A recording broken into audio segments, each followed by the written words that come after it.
Hello दोस्तों, आज मैं आपसे बात करूँगी एक सच्ची घटना के बारे में। जी हाँ, मैं आपसे एक सच्ची घटना के शिव भक्त के बारे में बात करूँगी। आज धीमन नाम के शिकारी की कहानी आपको सुनाऊँगी।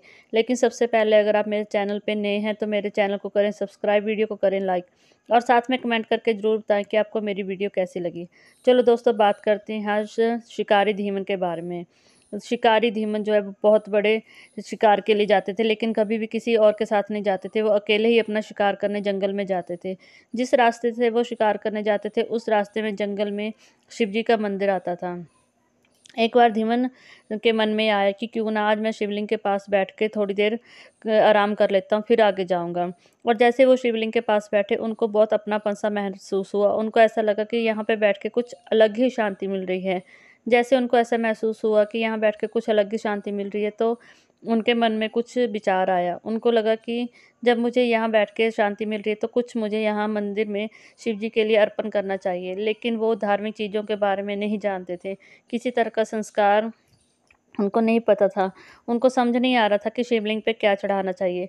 फिर वो शिकार के लिए गए और वहाँ से वो मांस ले आए। मांस उन्होंने लाते ही जैसे शिवलिंग के ऊपर रखा, तो साथ में उनको लगा कि शिवलिंग पे मांस चढ़ाना चाहिए, नहीं चढ़ाना चाहिए, उनको कुछ समझ में नहीं था। लेकिन उन्होंने अपनी सोच के हिसाब से चढ़ाया और बहुत खुश हो गए। उनको लगा कि आज उन्होंने शिव जी पे के लिए कुछ लेके आए हैं और जिसे खाकर शिव जी बहुत प्रसन्न हो जाएँगे। लेकिन वो मंदिर जंगल में था, इसलिए कभी भी कोई पुजारी नहीं आते थे। पुजारी महीने में 1 आधी बार आते थे। जैसे ही पुजारी मंदिर में आते, तो वो देख के हैरान होते कि ऐसा कौन बेवकूफ़ है जो यहाँ पे मांस चढ़ा के जाता है। पर थोड़े दिन तो पुजारी को लगा हो सकता है कोई जानवर आता हो। लेकिन जैसे पुजारी ने देखा कि जानवर जो है वो मांस को शिवलिंग के ऊपर नहीं रखेगा, वो खाएगा तो नीचे होके खाएगा। फिर उनको थोड़ा वहम हो गया। जैसे ही पुजारी आए, तो उन्होंने शिवलिंग से की सफाई करके शिवलिंग से पूछा कि हे शिव, ऐसा कौन भक्त है आपका या कौन-सा जानवर है जो यहाँ पे मांस लेके आता है और जिसको इतना भी पता नहीं कि आप मांस नहीं खाते हो, फिर भी वो आपके मंदिर में मांस रखता है और आप उसे कुछ नहीं कहते हैं? तो शिव जी बोलते हैं कि देखो पुजारी, आज तुम भी दूर से देखना, वो बहुत ही सच्चे मन से लेके आता है और मैं जो सच्चे मन से मेरे लिए कुछ भी लेके आता है, उसको हमेशा ही स्वीकार करता हूँ। पुजारी दूर खड़ा होके देखने लगा। जैसे ही धीमन आते हैं, वो भगवान जी के लिए मांस लेके आते हैं, लेकिन उनको लगता है कि शिवलिंग बहुत ही गंदी है और चले जाते हैं शिवलिंग के लिए पानी लेने के लिए, लेकिन उनको वहाँ पे कोई बर्तन नहीं मिलता। साथ में झरना है और झरने से मुँह में पानी भर के लाते हैं। जैसे ही मुँह में पानी भर के लाते हैं और वो अपनी तरफ से शिवलिंग के ऊपर थूक देते हैं। उनको लगता है कि ऐसे वो शिवलिंग साफ़ हो गई। थूकते हैं और साथ में शिवलिंग के ऊपर मांस चढ़ा देते हैं।